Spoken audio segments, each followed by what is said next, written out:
things I want to talk about this month. Last week, I had at least 3 or 4 people talk to me and say that they were having a really hard time connecting with their loved ones and also wanting more loved ones to come around. So they were really, really struggling with that. And so I thought that was something we should talk about because I think there's a lot of expectations on what communicating and connecting with your loved ones feels like and what it should look like. It's different for everyone, no matter who they are, it's completely different. So taking off the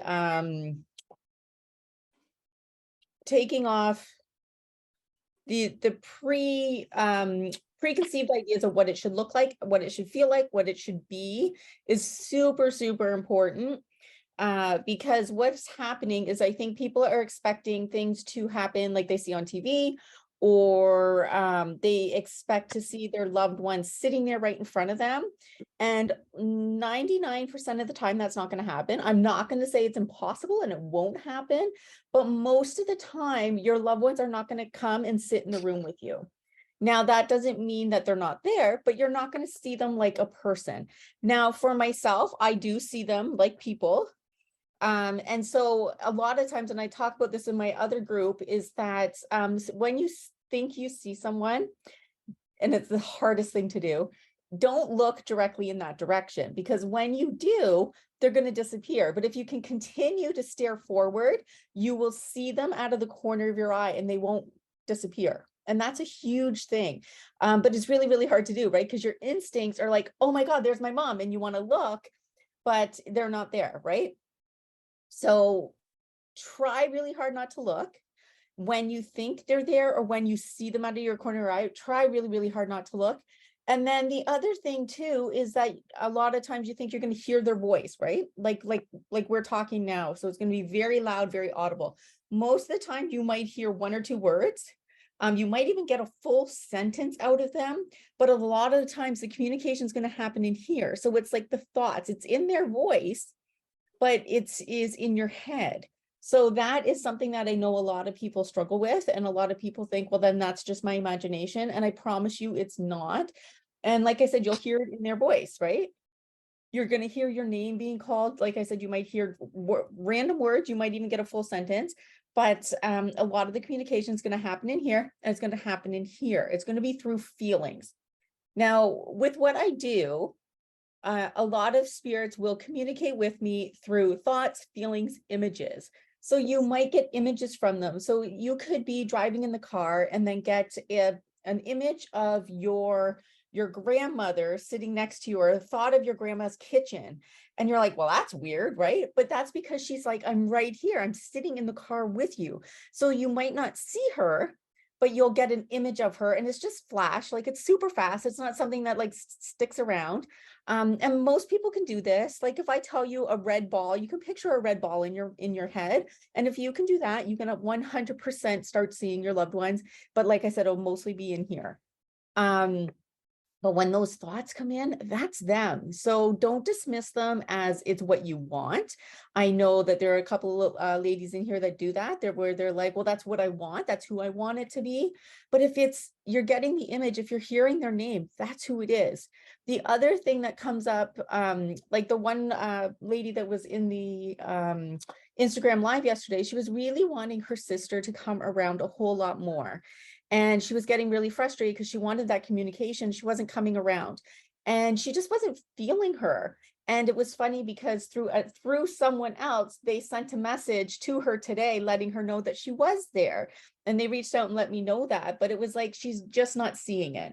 So they could be, other than waving a flag right in front of your face, a lot of the times we just dismiss it, right? We see and I don't know if everybody does, because I do, but I'll see a flash of light off to the side and it's just really, really quick. And you look and then you're like, okay, it must have been my imagination, or a car drove by. Like you start dismissing these things. And I think a lot of us are doing that, and that's why they're not getting the communication. And the other thing is you have to communicate in the way that they want to. And that's really hard. But once you learn how your loved ones want to connect, because your dad's going to want to communicate differently than your mom, your sister's going to want to communicate differently, your friend's going to want to communicate differently. So learning how they want to do it. Some of them will be through like they might send you their favorite song. You might hear that over the radio. That happened the other day with my son. Out of the nowhere, Bad to the Bone came on his radio. Well, like, he's 16. He's not usually listening to that, but that was my dad's favorite song. So it was just like 7 a.m. and that comes on. I'm like, okay, that's weird. But a lot of times we dismiss that, but that might be how they're communicating with you. And then they could communicate through scent, right? So if your grandmother always wore the same perfume and you're smelling this perfume, don't be like, well, that's weird. No, say hello, grandma, and start talking to them. And you don't have to talk out loud. You can talk in your head because sometimes there's other people around, right? And sometimes you look like a crazy person when you're talking to nobody that's there, right? So just start talking to them in your head or out loud, whatever you're comfortable with, depending, I guess, if there's other people around. But if you smell their perfume, if you smell like heavy alcohol and your grandfather was an alcoholic, or if there's cigarette smoke and you don't smoke in your home, all those things are clues that they're there that shouldn't be dismissed at all. Because what happens when you dismiss these things, they stop coming around, and they will stop because think of it this way. If I was talking to you and you just completely ignored me and walked past me and didn't answer my questions, didn't even say hello, after a while, I'm going to be like, okay, screw you. I'm going to go somewhere else. And that's the same way with them. They're going to go to the person that's open and communicating, accepting them. So it is hard to learn how to accept the different ways they want to communicate, because they're not going to do it the way you want to, I promise you. But they will come around a whole lot more and be willing to work with you and willing to try different things. So you could say, you know, Dad, if you're around, can you make 3 knocks, right? So if you say that, they might not knock in this moment, but it could be 3 days later when you're watching TV, you'll hear these knocks. That doesn't mean that they weren't there with you, but time and space and all that kind of stuff is completely different on the other side.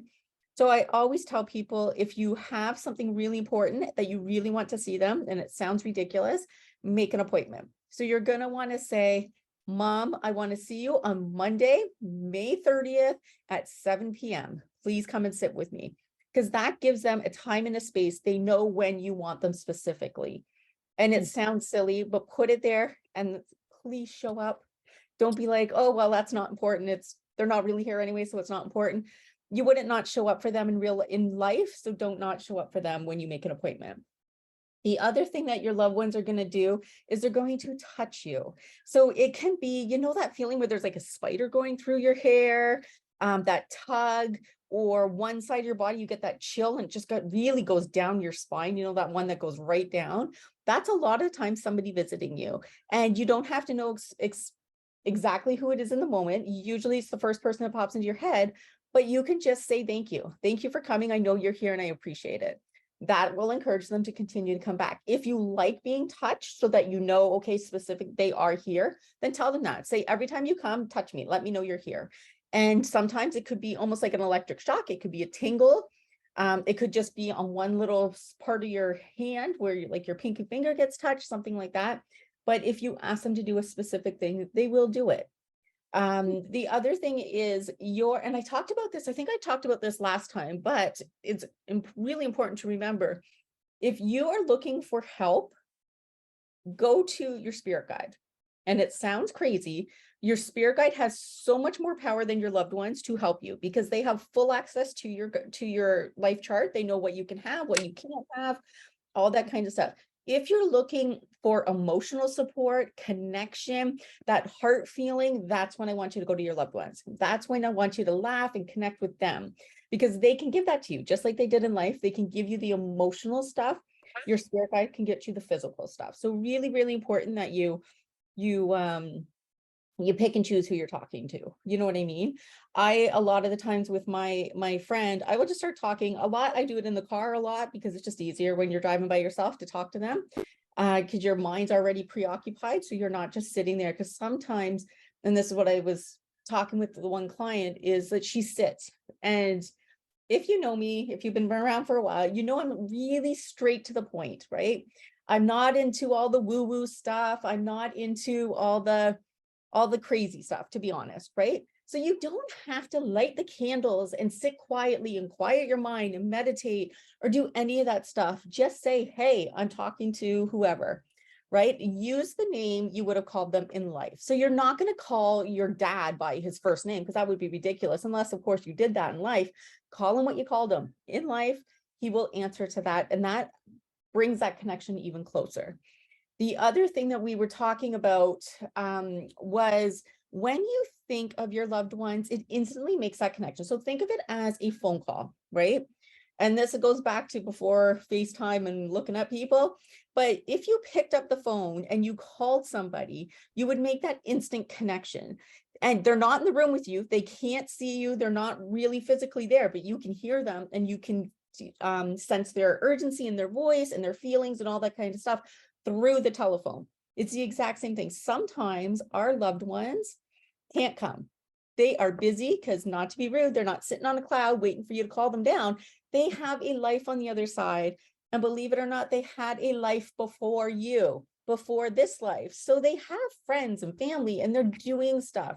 So they might not drop everything and come, or somebody else might need them more, right? So if you're just trying to connect with them, but you have a friend or they have a sister that needs them so much more in that moment, they're not going to come. They will still get your message. They will still hear you, but they're not going to come running into the room. So I think that's why a lot of people, they might not feel their loved ones when they're talking to them, because they're busy, they're doing stuff. And our timeline is so different. So from when your loved one passes to when you join them, it's like the blink of an eye. It's not that big of a deal. It's just a big deal for us, right? It's hard for us to kind of move on. But I promise you, they do listen, even if they can't come into the room. So don't give up and don't think, well, it was a waste. They're not coming. They're not listening. And the other thing, I was talking with my neighbor who her husband passed away and she can't feel him. She hasn't felt him, anything like that. But what happened is she's angry at him because he passed and things that happened before he passed. Well, he doesn't want to come around because he's going to get in shit, right? So he's thinking, oh my God, she's mad at me. And so I kind of explained to him, yeah, of course she's mad at you, but she's still there for you. You know what I mean? So it's really hard, especially when there was like some negative stuff that happened before someone passed, all that kind of stuff. And I get that.